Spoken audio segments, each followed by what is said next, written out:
Hello, my name is Fred Conrad. I'm a Community Garden Program Manager at Foodwell Alliance. And I'm Flannery. I'm the Volunteer Coordinator at Foodwell Alliance.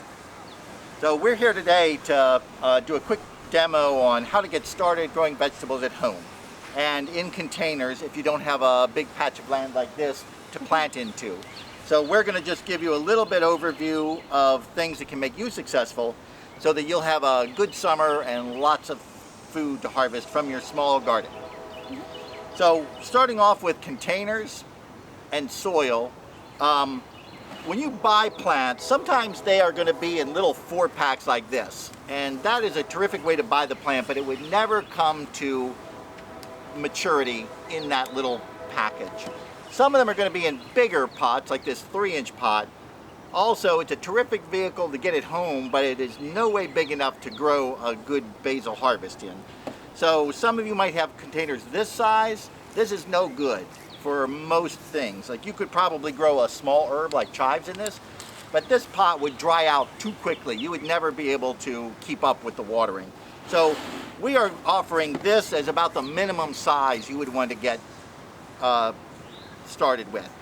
If you don't have a pot, you can also get a bucket, like a 3 or 5 gallon bucket, and just punch drainage holes in the bottom. Fill it up with any kind of commercial potting soil. They come in different qualities. The one we're using to do today is a Bacto. It's about $10 for a 50-pound bag, very affordable. And this stuff has great drainage, and the stuff, the water will just run right through. In the summertime, if this pot is in the sun, it's going to heat up and cool off very quickly, and that contributes to drying out. So for most of us in a sunny spot, this pot is going to need to be watered every single day during hot weather. So to get started and to be successful, you're going to need containers to grow your vegetables in. We recommend a relatively large pot because it's very challenging to keep these things watered when the hot weather comes and the sun shines on it. The sun shining on this pot will dry it out very fast. So this is a little less than 1 cubic foot of soil in here. This is roughly 12 inches by 12 inches.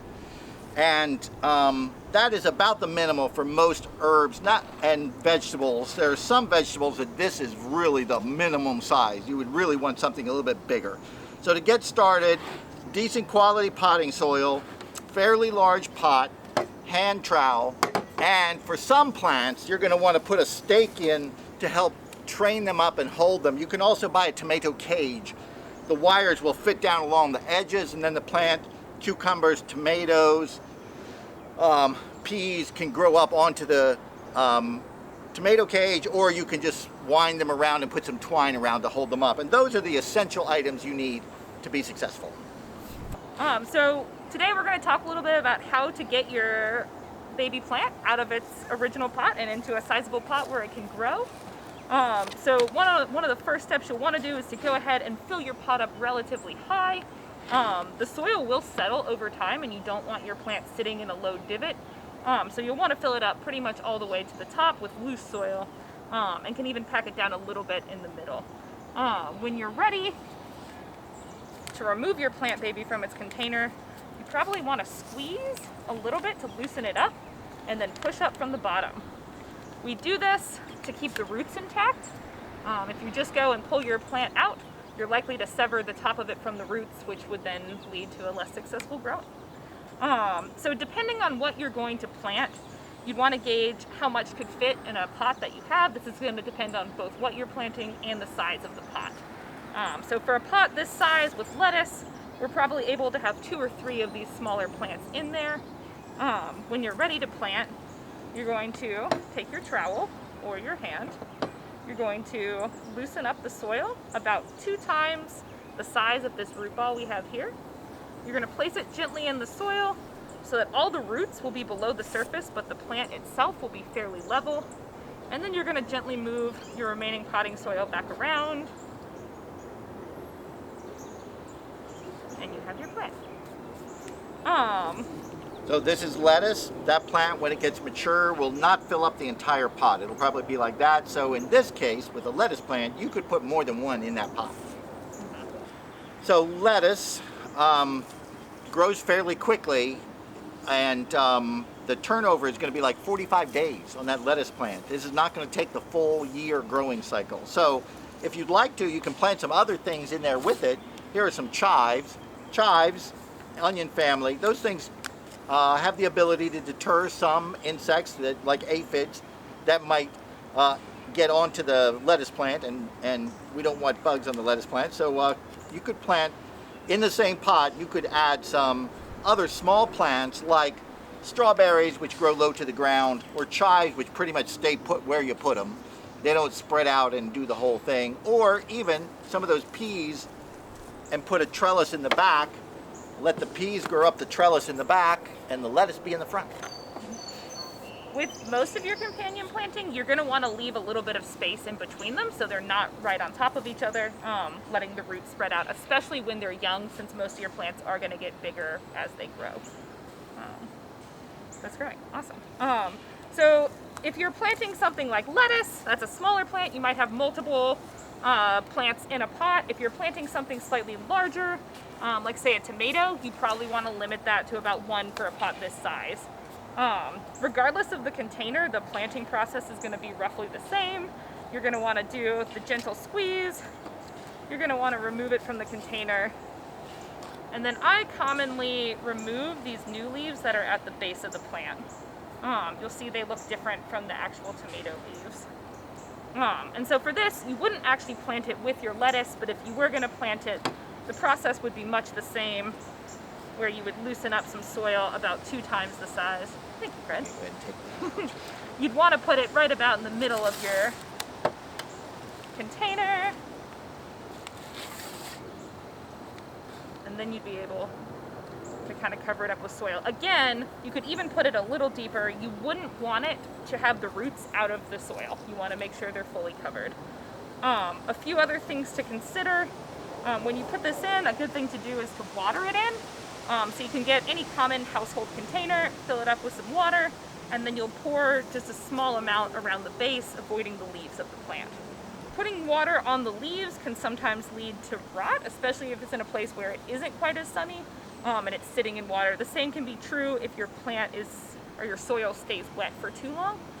So on the watering, as Flannery just mentioned, avoiding the foliage is the best practice. It's not the end of the world if the foliage gets wet, but a couple things will happen. So plants that have fuzzy leaves, like tomatoes, squash, cucumbers, okra, if the foliage gets wet, especially if you water your plants after you get home from work and you spray the foliage and the sun has already gone down or gone behind the trees, and that stays wet into the warm, humid evenings of a Georgia summer, you're going to get powdery mildew.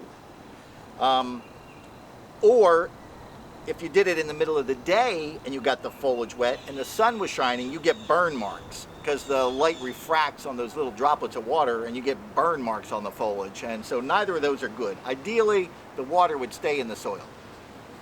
And as far as time of day for watering, we'd probably recommend doing morning is good, or evening. You want it at a time when the water is going to soak into the soil and not just evaporate off the top.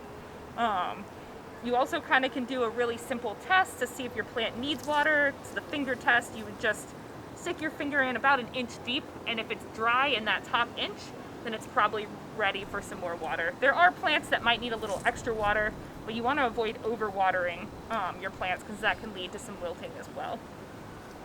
Generally speaking, pots with holes in the bottom, if you don't put a saucer underneath of it, it's unlikely that you'd overwater, unless it's a rainy period, a cloudy period, some other cooler weather that it means it's not drying out as fast.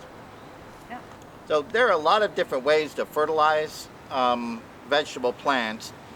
We usually use organically derived products such as fish emulsion, kelp meal, cotton meal.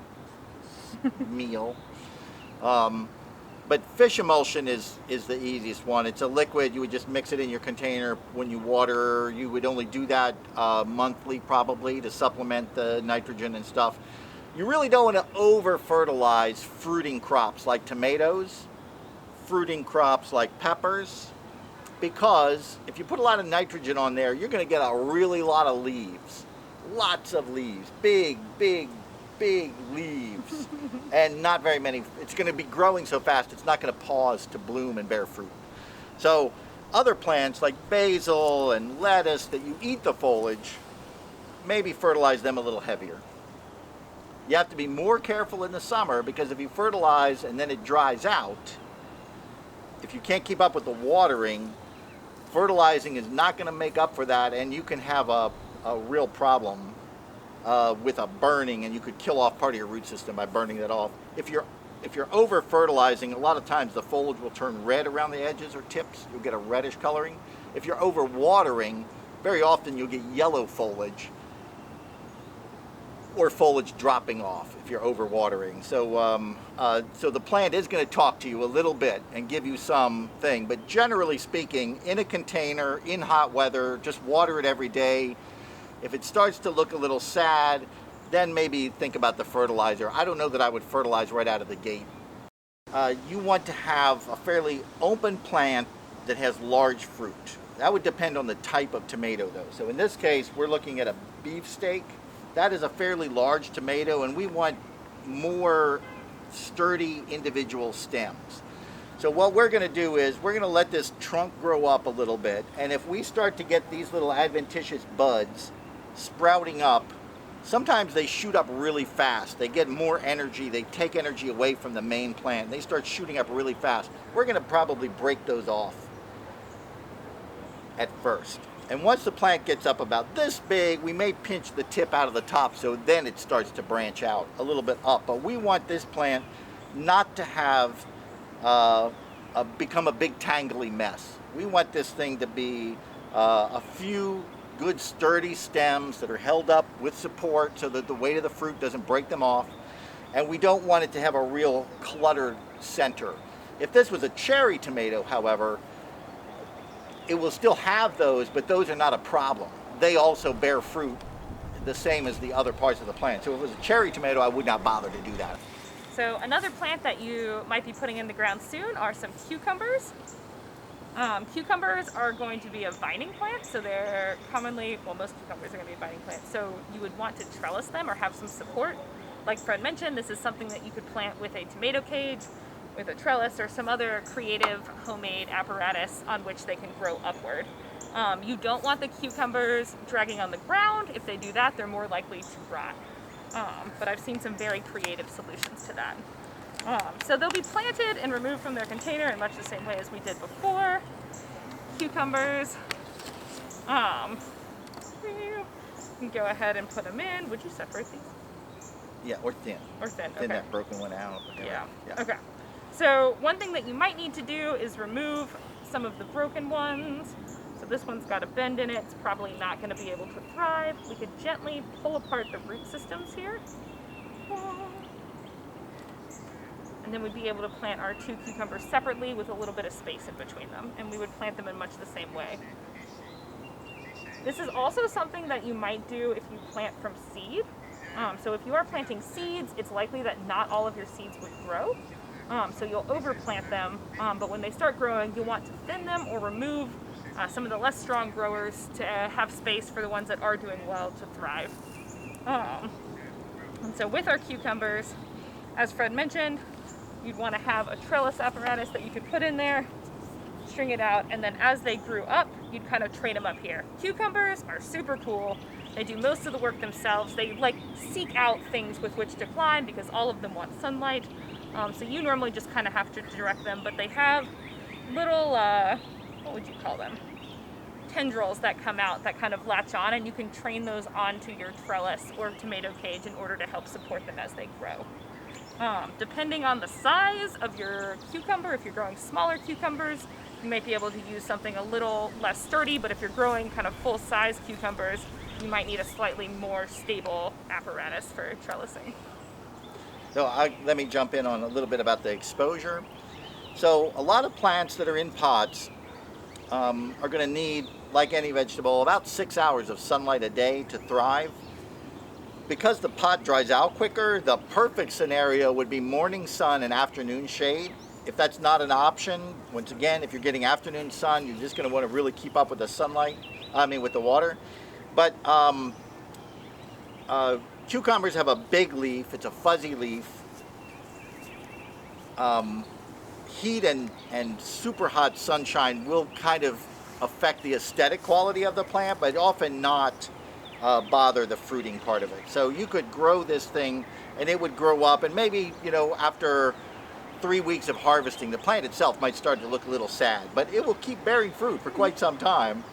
But that morning sun will help that stay looking nice, because the morning sun will dry that dew off. Tomatoes, cucumbers, squash, eggplants, okra, anything with a fuzzy leaf, morning sun is really going to be helpful.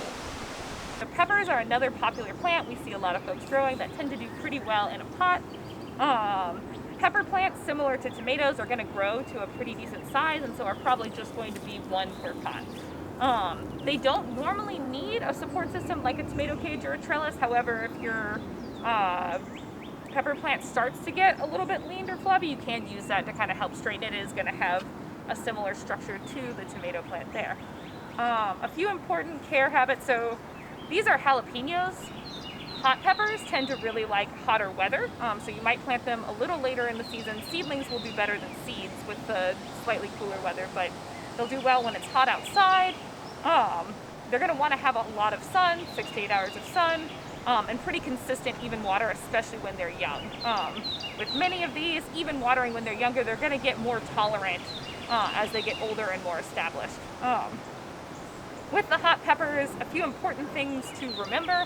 Hot peppers use a compound called capsaicin that makes the pepper spicy. It also can get in your eyes, on your hands, and that can cause burning.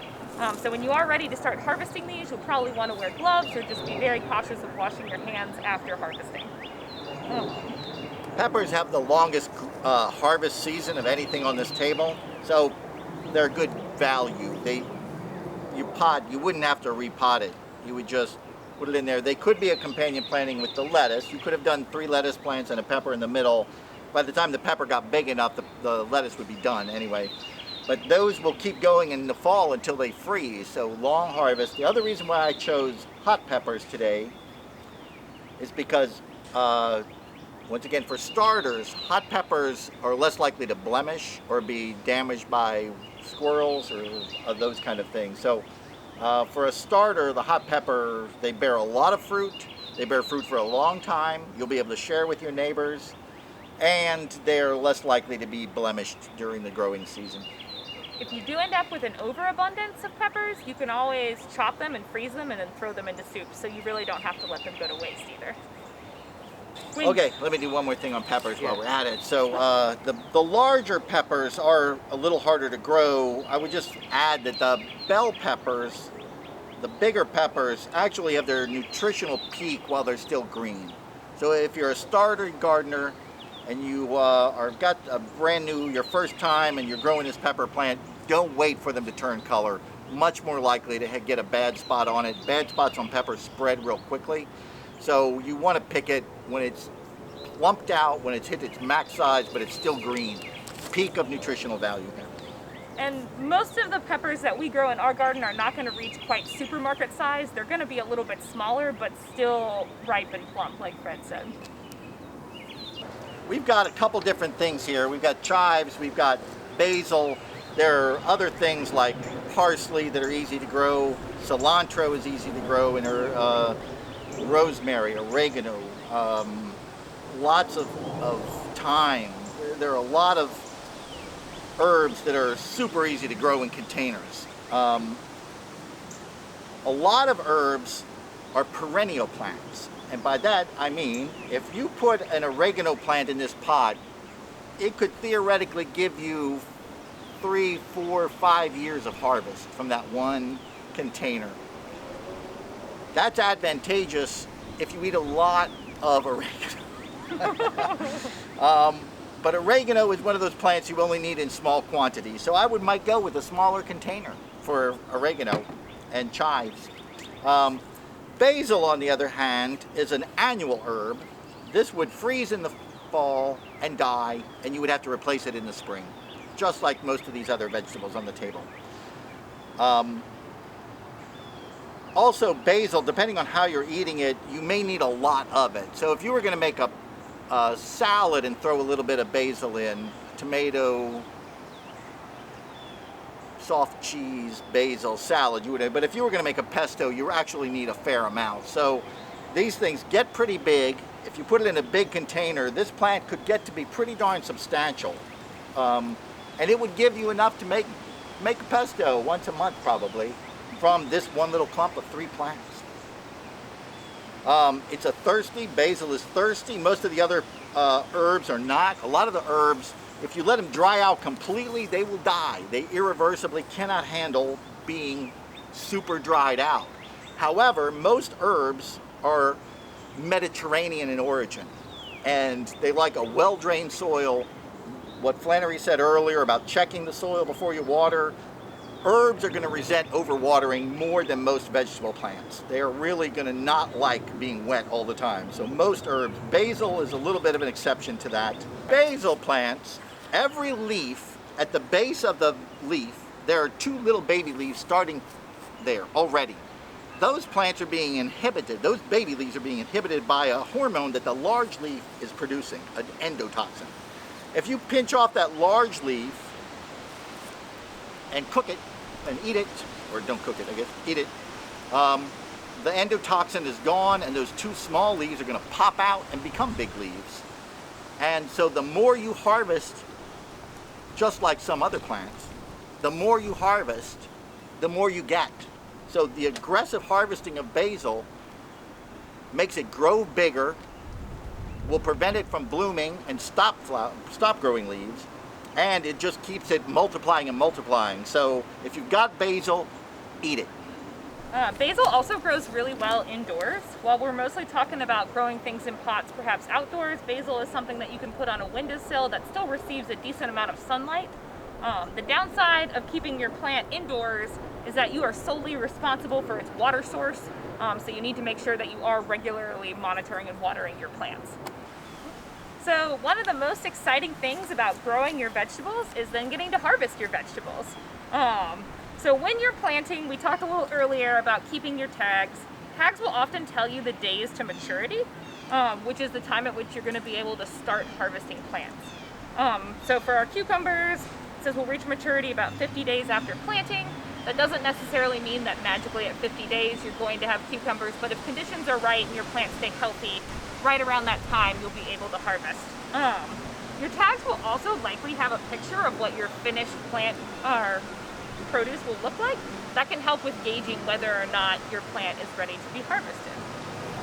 This is going to vary based on whether you grow peppers, whether you grow cucumbers or tomatoes, but all of those have a continuous harvest, which means that rather than pull the plant out after removing plants, you're able to harvest peppers or tomatoes as they get ripe and then continue to harvest as other ones ripen up.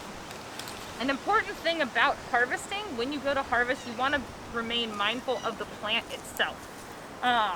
So with a pepper plant, if you've got peppers coming in, you're going to want to actually hold the plant just above where the pepper's growing and remove that. You can also use scissors, as opposed to, say, pulling your pepper off, which can risk ripping the plant or damaging the leaves. Lettuce, you can either get that as leaf lettuce or head lettuce. Typically, as it starts to grow, if you only need a little bit for sandwiches or something, you can just pick off the outside leaves. Emphasis on outside, because if you pick the center, you don't get any more leaves. But if you can just go through and pluck off, pinch off at the stem, outer leaves for your sandwich and leave the center growing until you get a big, big head. If you want to make a salad, you want to wait till the whole thing is completely full, like the size of this pot, and then harvest the whole thing for a nice big salad. And whether or not you have head or leaf lettuce is probably going to be on your tag as well. If you're buying these from a farm, you can normally ask the grower there what kind of needs your plant would have as well. Ooh, broccoli. If you happen to be growing broccoli, broccoli is going to grow with leaves very similar to kale or collards, and then it's going to put up the little shoots that look like the broccoli heads. In Georgia, we kind of run up against the clock a little bit with it starting to get warm and the broccoli themselves kind of starting to put out flowers. So you want to harvest your broccoli when the heads are very tight. They'll probably be on the smaller side unless you get lucky your plant and have a good season. But you want to harvest them before they start to open up. So if you see those broccoli heads, all the little individual points start to open up into flowers, when that starts happening, harvest immediately. Same if you start to see any discoloration. Much like I mentioned before with bell peppers, your broccoli heads are likely not going to get like grocery store size, but they will still taste delicious.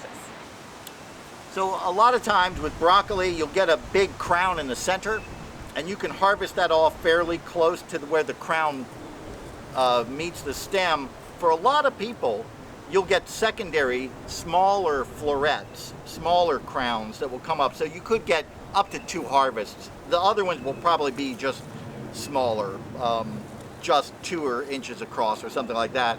After that second harvest, though, remove the whole plant and put in something new. And fragrance brings up a really good point, which is to say that your plant's probably not going to stay in the pot year round. So when you are removing your plant from the pot, that's a really good opportunity to add more fertilizer, to check on the soil, to add more soil if you need it, and kind of refresh for your new growing season. Another thing is going back to water. Because these pots are going to need water almost every single day during the growing season, terrific opportunity to check in on when the broccoli is going to be ready to harvest, if there's something eating it. It gives you a chance. So if you're watering very infrequently, if your potted plants are behind the garage and you don't see them, it's going to be a lot harder to keep up with the bugs and the pest problems. So daily check-ins with the plants are super helpful. So plants like lettuce and all of the brassica plants, the collards and kales, are very delicious for snails and slugs. So those are nocturnal. They hide underneath things. And so if you're going out there and you see your leaves have holes in them, but you don't see anything eating them, a lot of times snails and slugs are the problem. So you would want to, in that case, remove any place where those things could hide during the day. So plant saucers, take the plant saucer away. If you have loose leaves or straw or anything, any kind of a mulch material, remove that.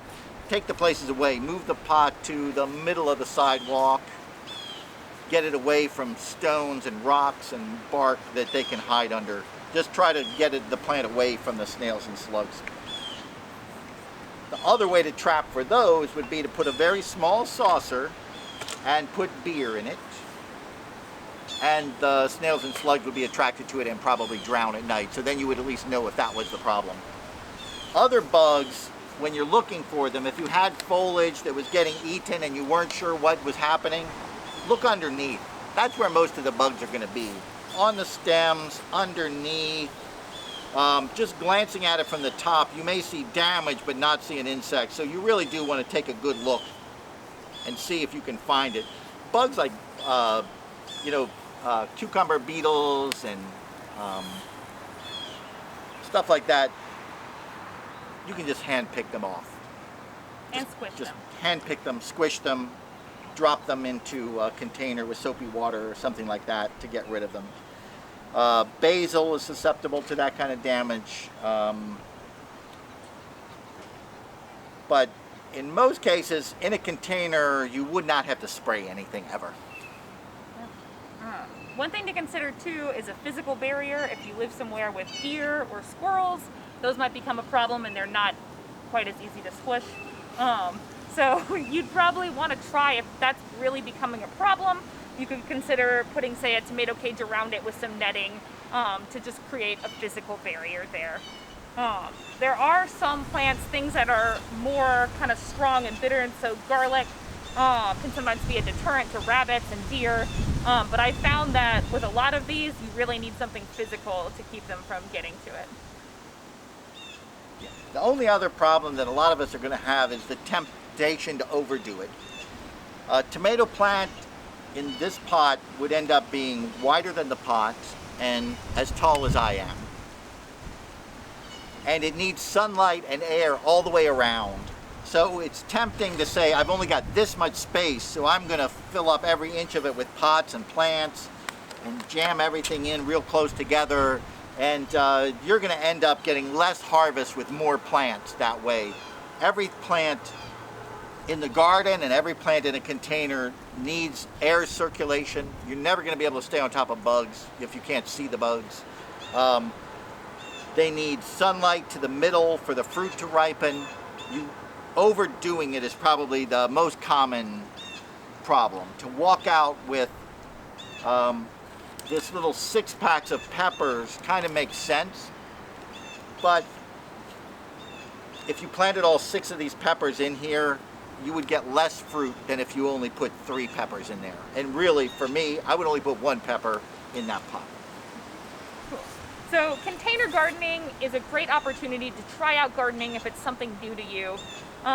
It's important not to get discouraged. Things happen, they come up. We've helped you troubleshoot some of them and work around them, but the important thing to remember is too, a lot of our plants here are gonna grow for a season, and then you have an opportunity to try again. When growing plants, you might need to see what works best where you are and with the container you have, and there's a lot of room to kind of experiment and play around with it and enjoy yourself in the process. Fred and I really appreciate you joining us on our video today. We hope you learned something and that you're excited to try container gardening. If you do run into any issues or have any questions, you can reach us at gardens@foodwellalliance.org or check out our website for our physical plant care guides and other great information. Goodbye. Bye.